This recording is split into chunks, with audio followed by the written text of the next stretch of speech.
Hey, everybody, this is Tom Sega from Duluth Pack, and this is the Duluth Pack podcast, Leader of the Pack. And I'll tell you what, you want to talk about a leader, wait till some of these people who've been to the Minnesota State Fair find out who our special guest is today. You want to talk about special. Folks, it is Martha Rossini, better known as Sweet Martha's Cookie Jar. Martha, welcome to the podcast. Oh, thank you so much, Tom. Oh my goodness, I have goosebumps right now. I have eaten so many of your cookies at the Minnesota State Fair. I can't even stand myself. But we're not here to talk about me. We're here to talk about you. So let's go way back before you became so famous.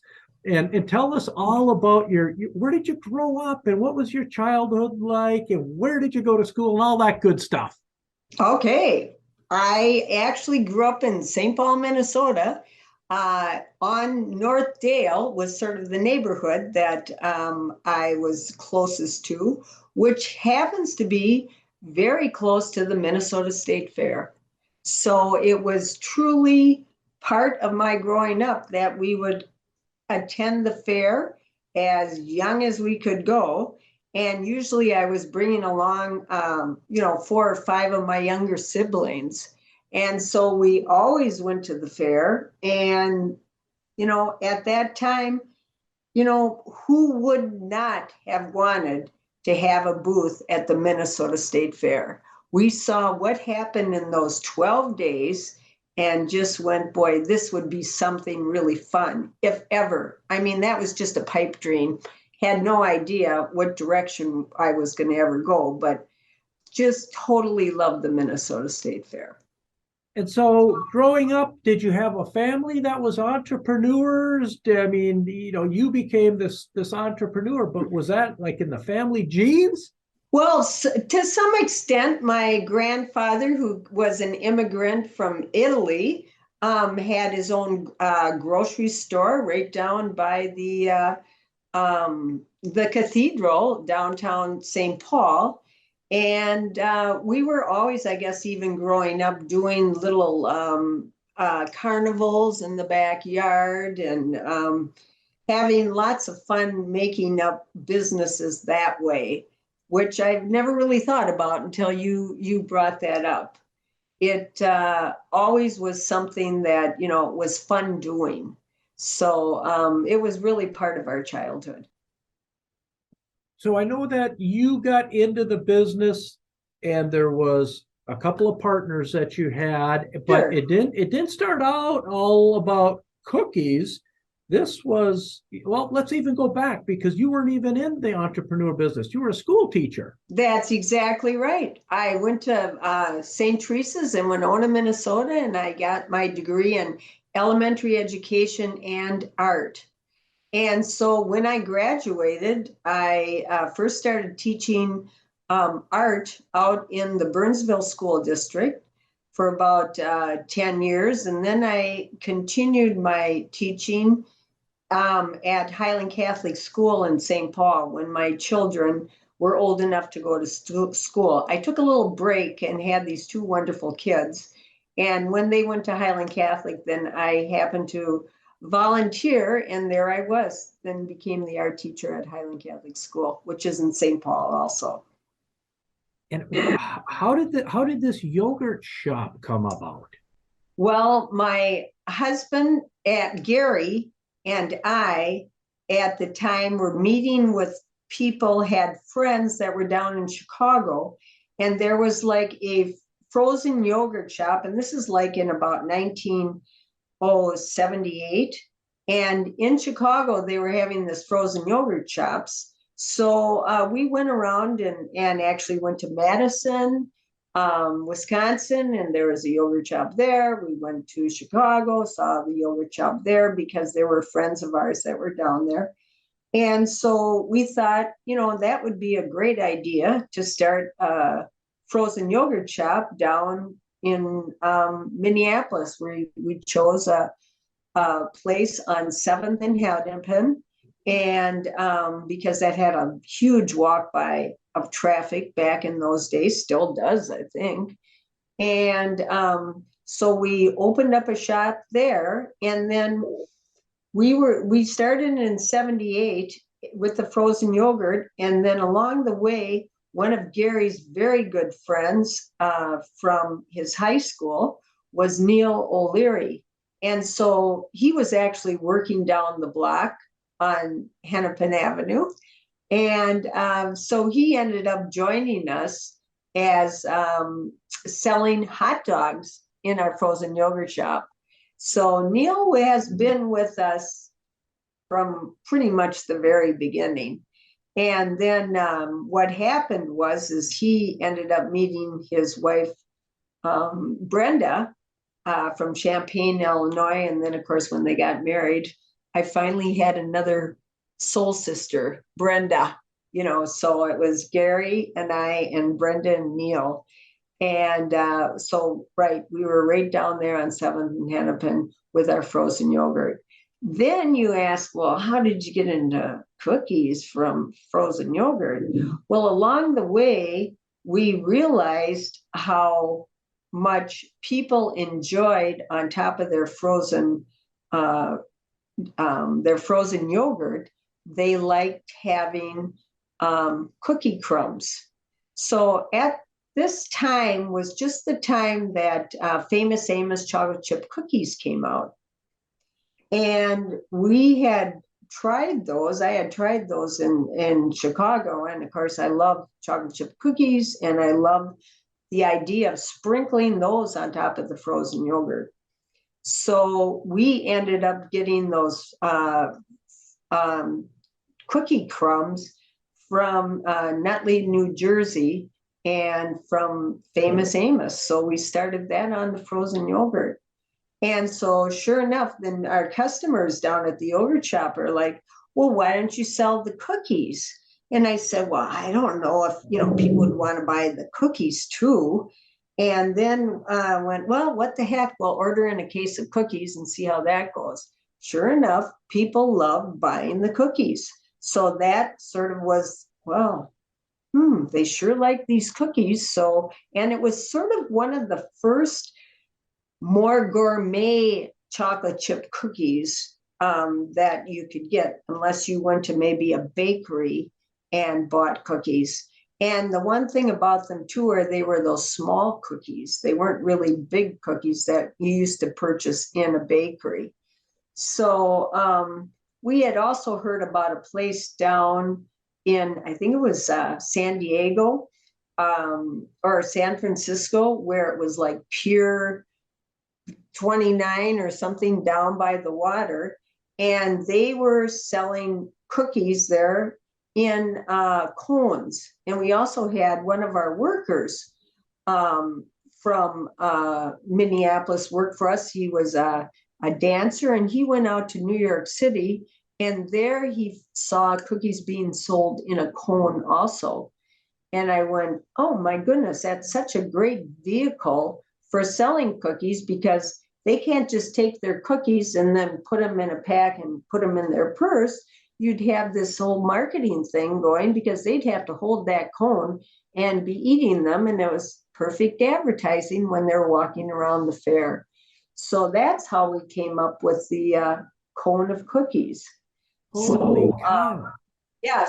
But this is before. So then the other piece is, because we had a place of business, we were applying at the fair, because we went, again, we're already sold at the fair. We were already sold on the concept of the fair because of our childhood. Neil, all of us lived in St. Paul, and we loved that fair.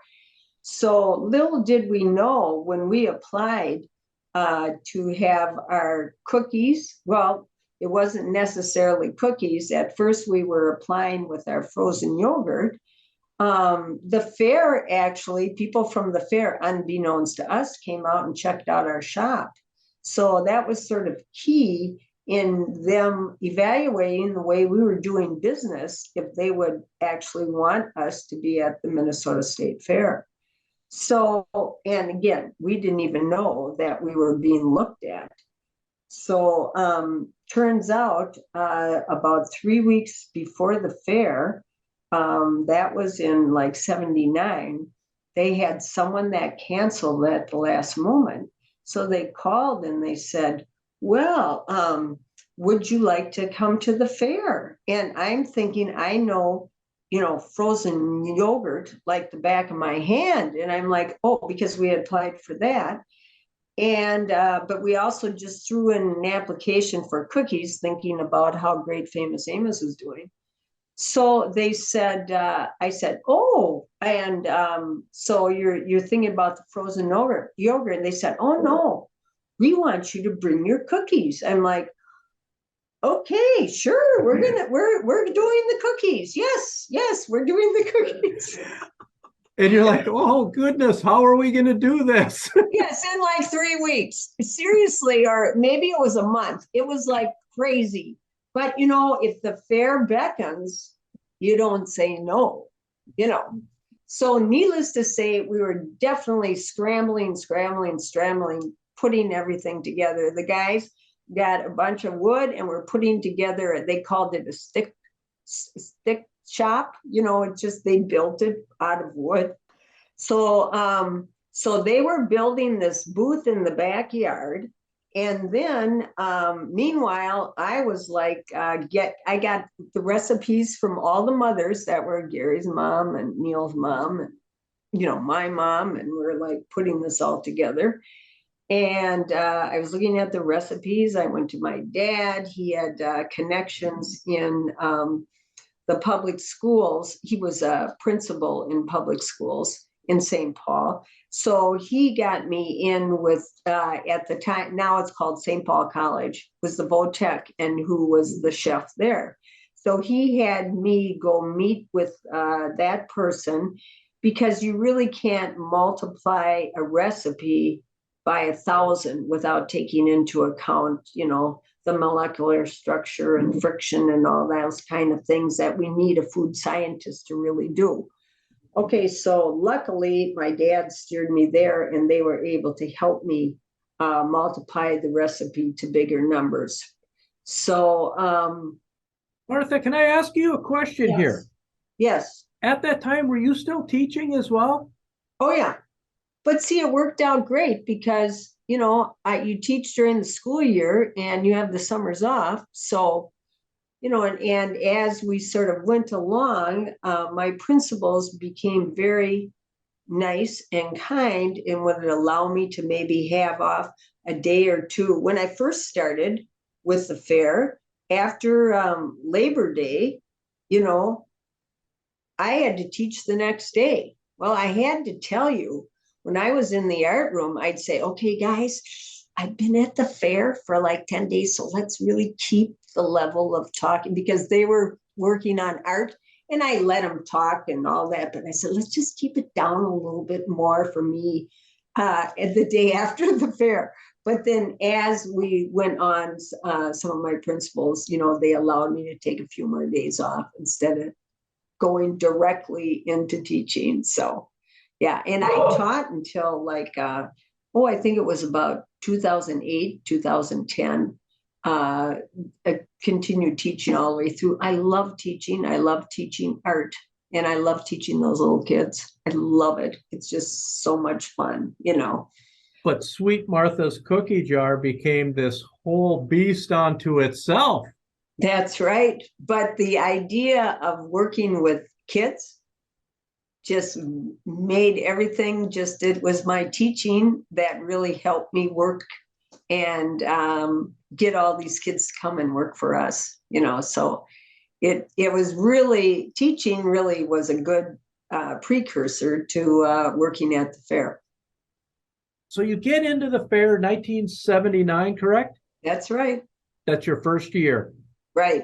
How many cookies did you make or sell, better yet, sell in 1979? Because as we get forward here, for the people who haven't been to the Minnesota State Fair, that they need to come, first of all, 100,000 people a day. I believe it's the second largest state fair in the United States of America. It is 12 days of super fun chaos, if you will. That's right. It's awesome.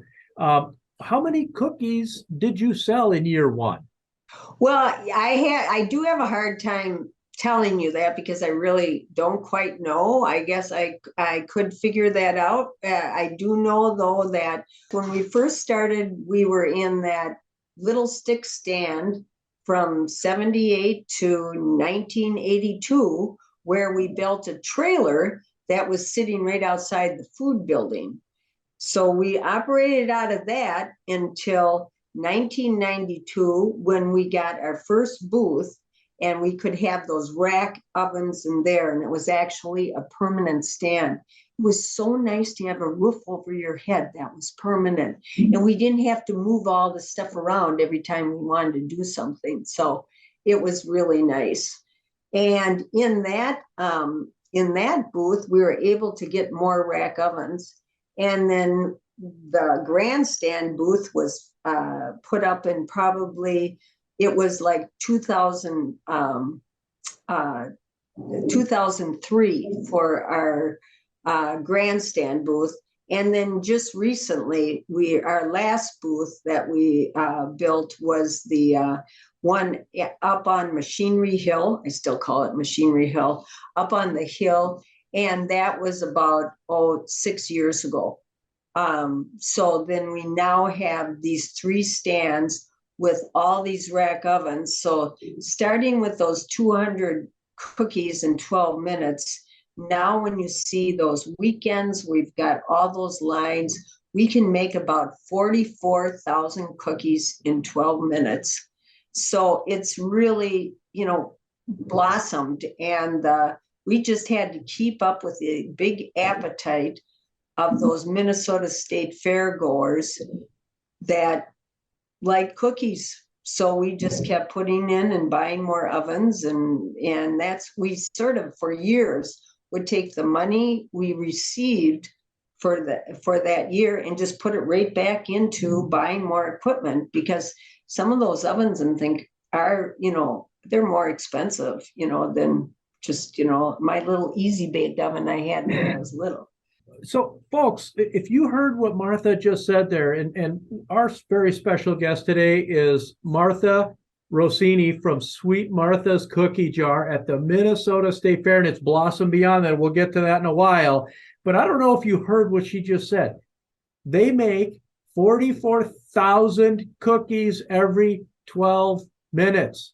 When we're crazy busy. The demand is like at the Minnesota State Fair. That's right. And the right. lines, you just move these lines through of people getting the cones and the buckets. Now you can get a bucket of cookies, which, come on, don't we all just buy a bucket? Who wants a cone when we can go right to a bucket, Martha?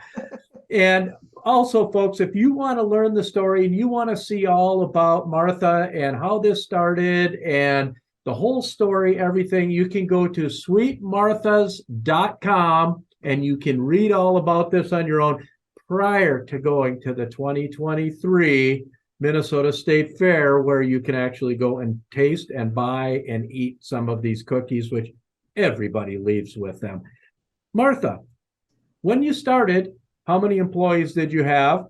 Fast forward to 2022, how many employees did you have? When we started, there were the 3 of us, Gary, Neil, and myself. He wasn't married yet. Neil wasn't. And then we hired like 3 friends.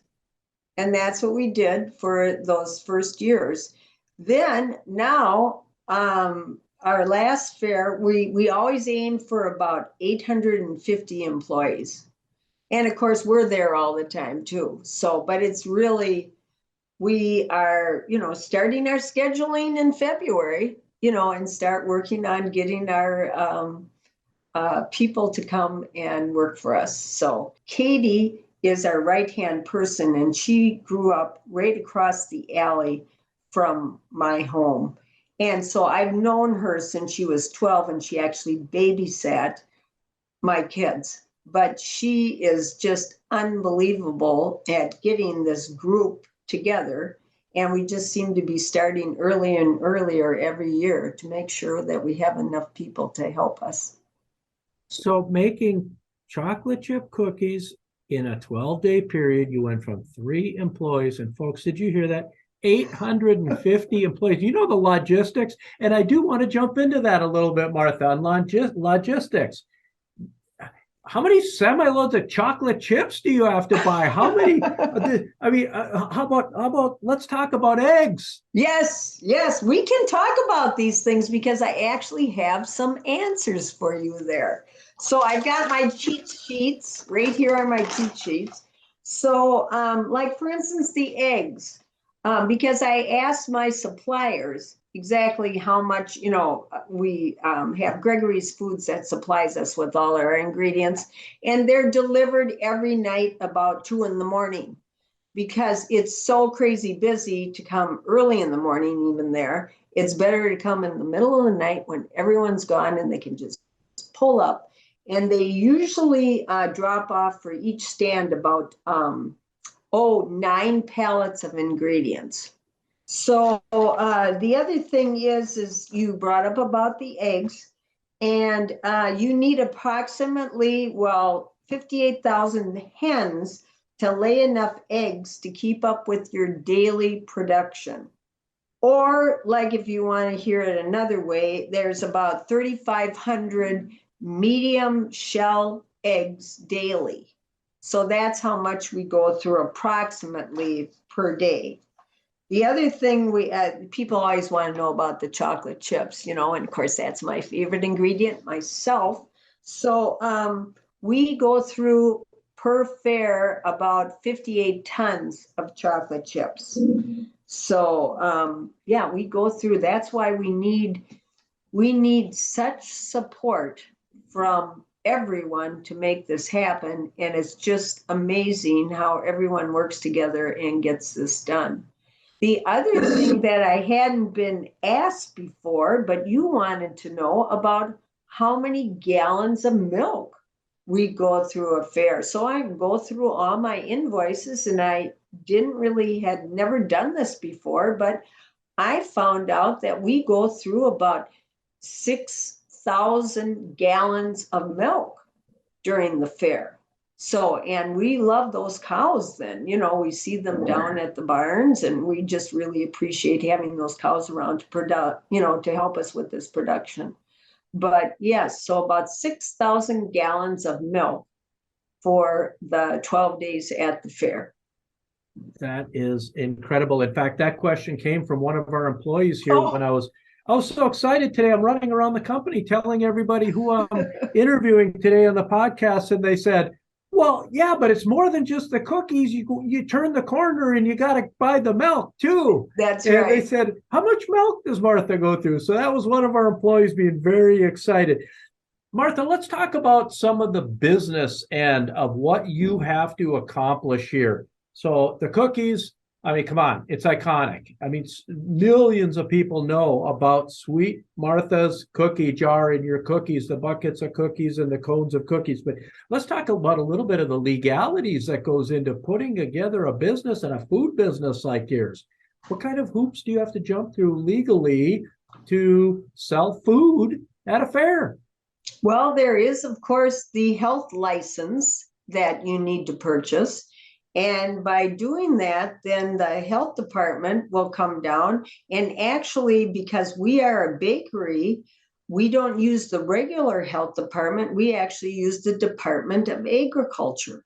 And they provide their own people to come down and make sure that we're doing everything according to code.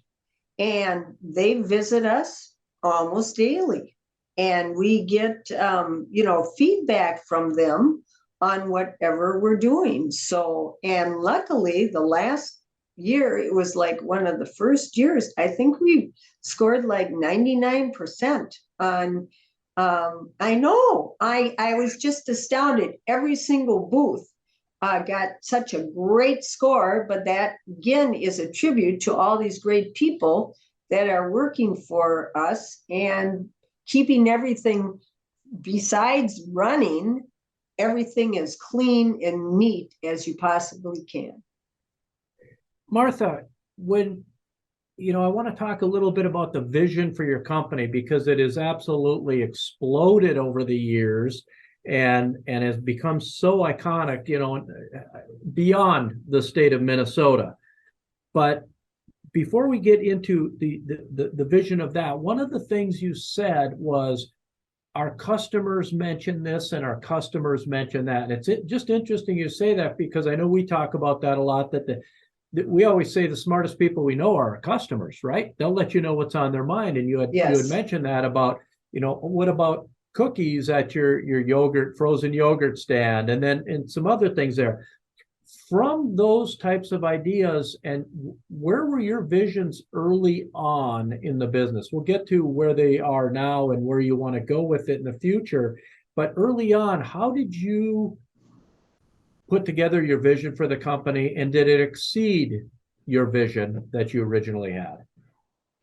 I would say we were very fortunate, because we were operating at the Minnesota State Fair, that we could have the downtime in between this huge event, and really could plan everything out and how we wanted to go forward. And so what we, of course, talked among ourselves and could see many of our needs. But then again, we listened to our employees and our customers. And like, for instance, a couple things came from our customers, and that was the pail. They said, well, we want more cookies than just a cone. I think I heard someone else say that just recently. But so therefore, we came up with the take-home pail of cookies. And the other thing people had said to us, customers were saying, well, we want to eat your cookies year round. So that's what really started us thinking about that frozen dough that we have in the grocery stores. And so we wanted to make a cookie that would mimic as best we could the way the cookies are served at the fair, which is fresh out of the oven. So we ended up making the cookies in the grocery stores just like that. You can put as many as you want in the oven to bake. And so then they come hot out of the oven, just the way we serve them at the fair. And my mom did call, this is years ago, and confessed that Martha, she was eating the cookies right out of the bag before they got into the stove. So, and that's okay. Everything's pasteurized. Back in the old days, we would say, oh, we can't eat the raw dough, but it's changed. So I said, Mom, don't worry about a thing. You can eat the dough. So, folks, if you buy Sweet Martha's frozen dough for your cookies, first of all, before I finish that question, Martha, where can they buy it? What kind of grocery stores is the dough in? Oh, many in the local grocery stores, Byerly's, Lund's, Festivals, Kowalski's, Target, All Day, many, Cub. A lot of people carry our cookies in their free frozen food department. Yes. And you can eat the dough before you cook it, which is music to my personal ears. I'll tell you. Martha said we can eat the cookies before they go in the oven. Yeah. Save a few to put in the oven as well. Yes. So we talk about, how about the legalities of forming a business that's only for, I know you work it more, but 12 days out of the year when you're talking about the state fair. Is there anything that you have to do or had to do from a legal entity, from a branding entity, to make sure you could pull all of that off, Martha? Well, fortunately, I had two brothers that were lawyers. So they were in it, luckily, from the very beginning. So they got us incorporated. And then the other piece, and it's so very important to hire professional people to do these things for you, because they have a lot of good ideas to make sure that you're being protected on whatever need be. And the other thing is we have some wonderful accountants that always help us get together with the numbers and, just actually can cross every T and dot every I. So I think it's very important. And I had heard that when I was first starting a business, that it is very smart to go with professional people to help you do those things to set things up. Martha, on average, today, per day at the state fair, how many cookies do you sell per day? Well, on those weekends, we sell, it seems to be around 3 million a day, and that's with all three stands. But yeah, on those weekends, it gets to be really high numbers. And that's why we need so many people to help us with that. I mean, each stand is, maybe 150 people working, sometimes because you have to give people breaks and so on and so forth. So you need to rotate people through, and we need all this help, and we really appreciate all the great help we have. We actually have people that, started working for us when they were very young and still continue to take off from their regular jobs to come back and work the fair. So, and we so appreciate all those managers and people that come back because, of course, they're in the know. And anyone else that has worked for us, when they come back, they're in the know. So we all can help work with these people to help all the new people that come in. So, Martha, I'm pretty good at math. You just said that you do three on the weekends, on those good weekends, you do 3 million cookies a day. And they always state that there's about 100,000 people a day at the state fair. That means every person eats 30 cookies on that day. Oh my gosh, you're good at math. That's amazing. Well, I can move the decimal points a little bit. 30 cookies per person per day. And I'll tell you, folks, if you haven't been there, you need to go to the Minnesota State Fair just to go get Sweet Martha's cookies. Wow. It is, you know what? It should be on everybody's bucket list to get a bucket of your cookies. I know I sound like a salesperson for you. I'm going to have to take days off and come and work for you. I would love it. Holy you can come work for us anytime. Okay, well, your phone may be ringing. So let's talk about something that affected all of us the last few years here. And I know it affected you in a huge way. Let's talk about the pandemic. Right. I hate to do it. I'm getting sick of talking about it, but affected us. And a business like yours, tell us A to Z, how did it affect you and your business? Well, of course, when the pandemic hit, we didn't really know how to handle this. So the fair was canceled. And then they came up with some ideas that would work the next year, where we had the drive-through. So we were able to bake our cookies, and then they had people that stay in their cars, and we had people lined up that they would take the orders about a block away, and then they'd send that down to the booth we did this up on Machinery Hill because there was plenty of room to spread these people out. So the order was brought, communicated to the main booth, the one up on Machinery Hill, and the driver would drive up, and we'd have numbers, and people would run out to the car with their order, and off they went.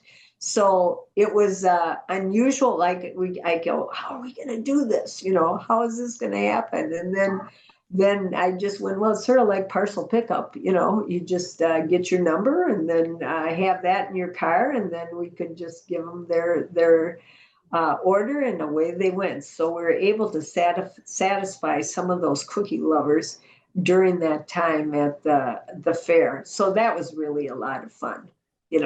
How much was business down that year? And you were able to still do some business. How much was it down? I can't tell you exactly. You're much better at math than I am, but it was, not anything even close to what we were doing at the fair, So, but, we just had to go with it, and just had to ride this thing out. And, something you just never would have imagined, how everything had to be shut down. So, we weathered through it, and now we're really, we're thinking even this year is going to be better than last year. I'm going to keep building on what we've got going again, which is so wonderful. It's just so wonderful to be back. Did you see a pretty good comeback for the year of 2022? Yes, definitely. A lot of people coming, and yeah, it was really a good year. Folks, our special guest today is Martha Rossini of Sweet Martha's Cookie Jar, the Minnesota State Fair, and now into grocery stores. And now, please tell me a little bit about the challenges and the opportunities of Sweet Martha's Cookie Jar moving forward. Well, what we're doing moving forward is continuing to do what we've already done and getting our children, which they have been totally involved for many years, but handing over the reins. We're the hours like we work is pretty much Brenda and I work during the day, from like 6:37 to 7, if not later. And then the guys come in at night. They usually come in like at 4 o'clock and then work till midnight and do the close down. So, but my children are a little older than Neil and Brenda's, Charlie. So he's a little bit younger, but my children have been working there since they were like 8 and 11. And they're still, taking over the reins. They're running the booths, some of the booths, and it's just been wonderful to be able to pass this down. And they're more than anxious to help. They all are. So it's really been great. So for 43 state years, you've been doing this. You grind it out at the state fair every year. Sure, it's fun. The state fair is great. It is, but you're on the other side. Yeah. All the people are there to have nothing but fun, but your energy and what you bring to it just makes it fun for everyone. You've become so iconic. Are there times at the fair that people just want to sit and talk with you or get autographs or have you speak somewhere because you have become absolutely iconic? Well, cow. Tom, I don't know about that, but thank you. It's just been a lot of fun. It really has. And I do, when I'm walking to the fair too, I do hear some people go, "Oh, I think that's Sweet Martha right there," so it's sort of cute. So, but everyone's pretty busy at the fair. They're going from one stand over to the animals and up to the food building, and so everyone's pretty much on their own route when they're going to the Minnesota State Fair. So. Oh, I think you're being very, very humble with that. I think we come to the fair to come and see you is what we do, Martha. Well, thank you. What can we see for the future? The next generation, you talk about Yes. that they're really starting to take over a lot of this. What can we see for other opportunities for Sweet Martha's Cookie Jar moving forward? Are there other venues that we might be seeing you at? Are there other things that are in the plans that you can share with us? Well, we used to do basically almost every event that we could locally. And we found that moving around all the equipment and setting up and doing all those things to get like the Taste of Minnesota set up and Grand Old Days and oh my gosh, we used to do the River Fest and Uptown Art Fair and all those things, but we realized that basically we're pretty satisfied with the Minnesota State Fair. There's like no place like home. And again, that's back to having a roof over your head. And it's almost impossible to move all these large ovens. And, we've thought about going to other fairs, and we've actually checked out at other fairs, but we found that a a lot of the fairs aren't really as great as the Great Get Together. And that's because they might not necessarily be food fairs. Our fair, our number one sellers at our Minnesota State Fair is food. Not, other fairs, there might be more, their biggest sellers are like the beer gardens and things like that. But so we feel very fortunate and pretty much being satisfied with what we're doing now.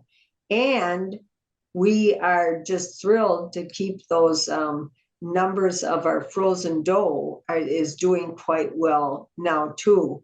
And that is one thing I had to say about the pandemic is that's where our cookie dough sales just shot right up because it was the silver lining of that pandemic because everyone wanted to be baking at home.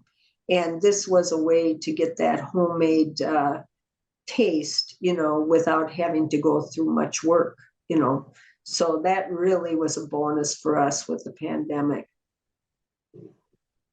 Martha, what is the secret sauce that makes your cookies so good? Well, we do have a secret recipe, which I will not share with you, but our biggest... It wouldn't be a secret then. That's right. But our biggest thing we try to use is spend get the best ingredients possible. And we've always maintained that. We try and buy the best quality of every single ingredient. And I think that's the way we were all brought up. And when you're making something, you should try and use your best ingredients, especially baking. And so we followed that rule, and I think that's what really makes the difference. We have good quality ingredients. And then great people that are mixing up that batter, knowing exactly how the texture and everything else is done so that, again, we're fortunate with all of our workers helping us do that. Martha, how many people do you have on staff off season? Obviously, you ramp up going into the fair, but let's say today, we're actually taping this today in March. And how many do you have on staff at this time? Well, at this time, we have Katie and then Neil and Brenda and Gary and I. And so we basically are a skeleton crew. And of course, then Dave, who's in town, he's helping us out a lot with helping us move things or doing things, anything for the fair. But basically during the off season, like now, that's what's going on. Though we're constantly having meetings and we're constantly figuring out what we're doing next. So then as if we ever thaw from all the snow that we happen to have, we will get out the minute we can get in those booths and start cleaning. That's what basically we start doing right away is cleaning out all those stands, getting away. It's like opening up a cabin. I always think people can relate to some of the Minnesotans, but just getting out all the cobwebs and cleaning up the place and getting it all ready for some events that we have in May with State Fair. So then we have these crews that will be cleaning and then going into there's a kickoff to the fair the weekend of Memorial Day. So that's when we first have that. And then we also do the Back to the 50s with the MSRA. And so what's wonderful about these smaller events, it tunes us up. We see, because things sit, and that's not necessarily a good thing. So then we can really see what we need to do more and what ovens and equipment is not working exactly the way we want it. And so it really gets us going to do all those things for the summer, just always keeping in mind we're going for that goal, the 12 days in August, September. So Martha, question for you. It just popped in my head. It wasn't on our list or anything, but at the Minnesota State Fair, I've been there and it's been 55 degrees. And I've been there and it's been 100 degrees. Yes. What challenges do you have when you hit those extremes from a being a food vendor and a massive food vendor at the show. Right. And that is, we get little tricks of the trade. We have to deal with those different humidity counts and all this because we are directly outside. So, we learn things. We put like our depositor, which is the double roller thing where we put the dough in the top and then it rolls down, and we have this wire cut the die which deposits the cookies onto the trays. Well, something like that, we'll take those rollers and put it in like a cooler and get that nice and cool so that we don't have everything melting in the depositors. So it's like the heat is the hardest to control, because again, if it's cooler out, it's just perfect. But once there is, really hot, it's harder to control that. So we do our best and make sure that our chips, we always have those in the cooler, so any way we can keep our ingredients more in the 70s rather than, in the 90s. That's what we work for. Did you know that America's original manufacturer of canoe and kayak stabilizers was recently featured on Fox and Friends? Spring Creek Manufacturing was recognized on Fox News for being a leader in the Made in the USA industry for their top quality truck racks, the world's best camp saw, and their assortment of water sports equipment, including stabilizers for canoes, kayaks, and stand-up paddleboards, as well as their canoe seats and motor mounts. Enjoy an exclusive 15% off, yes, 15% off your next online order at springcreek.com with the code LEADER15, that is LEADER 15. Exclusions apply. Now, back to the podcast. I want to run through some of these numbers you gave us again for our listeners, Martha. This is Martha Rossini from Sweet Martha's Cookies. We all know it from the iconic Minnesota Great Get Together, the state fair. Right now, they can make 44,000 cookies every 12 minutes. They have 850 employees during the 12 days of the Minnesota State Fair. At 2 in the morning, the semis roll in and they bring an average of 9 pallets of supplies a day to make the cookies that we all like. There's 58,000 hens laying eggs just for the eggs to make the cookies. 58 tons of chocolate chips and 6,000 gallons of nice cold milk. And now you can also buy it at your grocery store. Oh my goodness. Martha, so it's sweetmarthas.com, the website, but do you have social handles? We are on Instagram, Facebook, and Twitter. So we are on Instagram, Facebook, and Twitter, besides our website. So folks, you can find Sweet Martha in all of those places. Martha, we're going to pivot just now, and we're going to go into this final segment of the podcast, which we call the Packed Questions segment. What is your favorite hobby outside of making chocolate chip cookies? You know what I love to do? 2 things: gardening, if ever the snow goes, and reading books. I love to read. Is there a certain type of book that you like, or you just try all that types of things? My sister's an English teacher, and so she always just feeds me the books that she says are really good. So, yeah, one after the other, whenever I have time.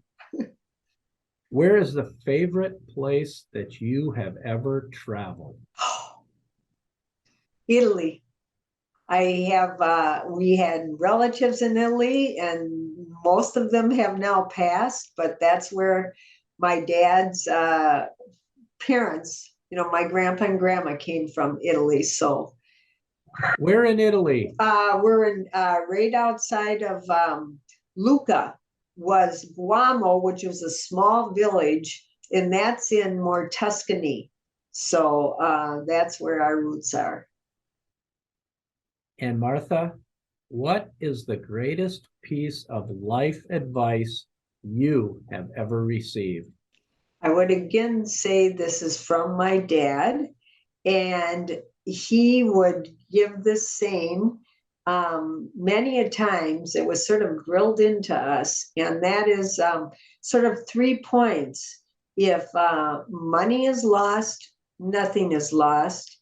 If your health is lost, something is lost. If your character is lost, all is lost. So that is the one thing that our family and so many of our workers have lived by, is that easy saying. Well, I think it has served you extremely well in your life, Martha. And to build this company that is so iconic, you are so iconic. I've had goosebumps this whole interview, and I can't tell you, I that doesn't happen to me very often. But that you're like such a celebrity, and I got to meet you. Folks, our very special guest today is Martha Rossini, the owner, the famous Sweet Martha's Cookie Jar. Martha, I cannot thank you enough for And being here today. Tom, it has been indeed my pleasure. I so enjoyed talking to you. Oh, well, thank you so much for your time. And folks, first of all, go look at Martha's website, get to the Minnesota State Fair, and go have some of Sweet Martha's cookies. And until next time, unplug from the indoors and recharge in the outdoors.